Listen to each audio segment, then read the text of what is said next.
கெட்டிமேளம் சீரியலில் அடுத்ததாக என்னெல்லாம் நடக்கலாம் அப்படின்னு ரொம்ப சூப்பரான ஒரு ரிவ்யூ பார்க்கலாம் வாங்க. என்னோட ரிவ்யூ பிடிச்சிருந்தால் லைக் பண்ணுங்க.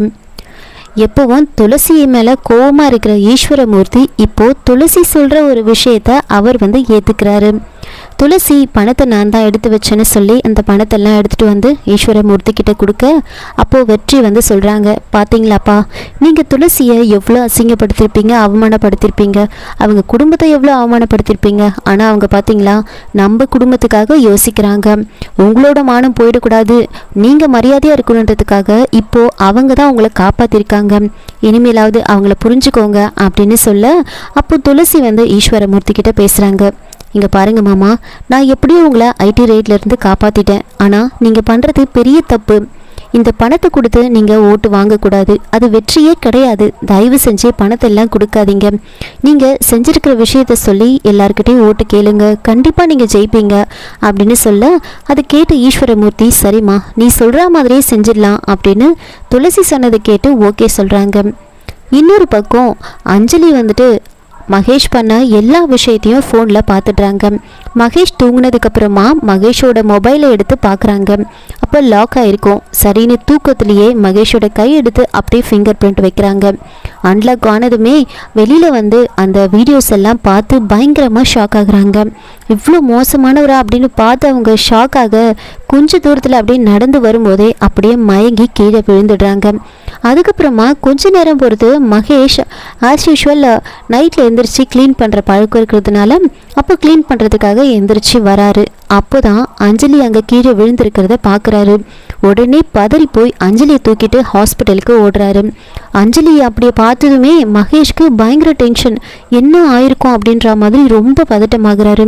வெளியில் உட்காந்து அழுதுகிட்டே இருப்பார். டாக்டர் உள்ள செக் பண்ணி பார்த்துட்டு இருப்பாங்க. கொஞ்ச நேரத்தில் டாக்டர் வெளியில் வராங்க. அஞ்சலி இப்போ நல்லா இருக்காங்க அப்படின்னு சொன்னதுமே மகேஷ் இப்போ தான் எனக்கு நிம்மதியாக இருக்குது அப்படின்னு கொஞ்சம் சந்தோஷப்பட அதுக்கப்புறம் டாக்டர் சொன்ன விஷயத்தை கேட்டு மகேஷ் பயங்கரமாக அப்செட் ஆகுறாரு.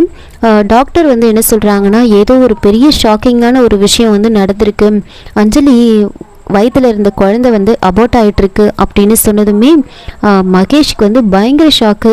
என்ன டாக்டர் சொல்கிறீங்க, நீங்கள் பொய் சொல்லலை அப்படின்னு சொல்ல இந்த விஷயத்தில் நான் ஏன் பொய் சொல்ல போகிறேன், இங்கே பாருங்கள் அவங்க வயிற்றில் இருந்த கரு கலைஞ்சி போச்சு அப்படின்னு சொல்கிறாங்க. அதை கேட்டு மகேஷ் ரொம்பவே ஒரு மாதிரி ஆயிடுவார்.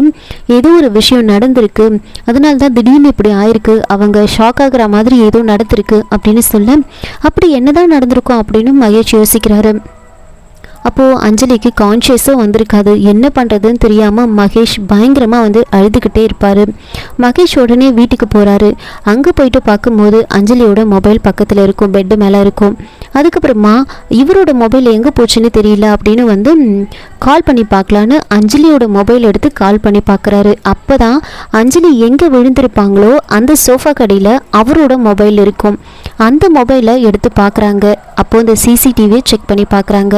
அஞ்சலி அந்த வீடியோஸ் எல்லாம் பார்த்துட்டு மகேஷை பற்றின உண்மை தெரிஞ்சதுமே நேராக அவங்க பாட்டி ரூமுக்கு போய் அதெல்லாம் சொல்லி அழுதுருப்பாங்க.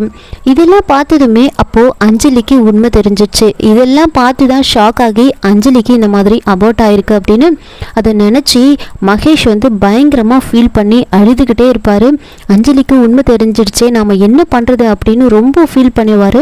அதுக்கப்புறம் நேராக திரும்பவும் ஹாஸ்பிட்டலுக்கு போகிறாரு. அஞ்சலியை போய் பார்க்குறாரு. நான் எப்படி இப்போ அஞ்சலியை ஃபேஸ் பண்ணுவேன், என்னை பற்றின மொத்த உண்மையும் அவளுக்கு தெரிஞ்சிருச்சு அப்படின்னு யோசிச்சுக்கிட்டு நின்றுட்டு இருக்காங்க. அப்போ டாக்டர் வராங்க. டாக்டர் மகேஷ் கிட்ட சொல்கிறாங்க, இங்கே பாருங்கள் அவங்களுக்கு அபார்ட் ஆகிடுச்சு, இந்த விஷயத்தை அவங்க வீட்டில் இருக்கிறவங்க கிட்ட சொல்லணும், அவங்களோட பேரண்ட்ஸ் கிட்ட சொல்லுங்க அப்படின்னு சொல்ல மகேஷ் அதெல்லாம் அப்புறம் சொல்லிக்கலாம், அவங்களுக்கு கொஞ்சம் உடம்பு முடியல அப்படி இப்படின்னு சொல்கிறாங்க. என்ன சொல்கிறீங்க, இந்த மாதிரி விஷயத்த முதல்ல அவங்க அம்மா அப்பா கிட்ட தான் சொல்லணும், நீங்கள் ஏன் இப்படி பண்ணுறீங்க அப்படின்னு கேட்க மகேஷ்க்கு கோவம் வருது. அதான் நான் சொல்கிறேன்ல, அவங்க வயசானவங்க, அவங்க 2 நாள் பொறுத்து வருவாங்க அப்படின்னு சொல்ல என்ன சொல்கிறீங்க, யாராக இருந்தாலும் இந்த மாதிரி சுச்சுவேஷனில் அப்படியெல்லாம் விட மாட்டாங்க, ஏன் நீங்கள் நான் இவ்வளோ இம்பார்ட்டன்ட் கொடுத்து சொல்கிறேன் நீங்கள் அதை கேட்க மாட்டீங்க, ஒழுங்காக நீங்கள் அவங்களுக்கு சொல்லுங்கள் அப்படின்னு சொல்லும்போது மகேஷ் ரொம்ப கோவப்படுறாங்க. நான் சொல்ல வேண்டியது சொல்லிட்டேன், அதுக்கப்புறம் உங்கள் இஷ்டம் அப்படின்னு சொல்லிட்டு அங்கேருந்து வந்து டாக்டர் வந்து போயிடுவாங்க.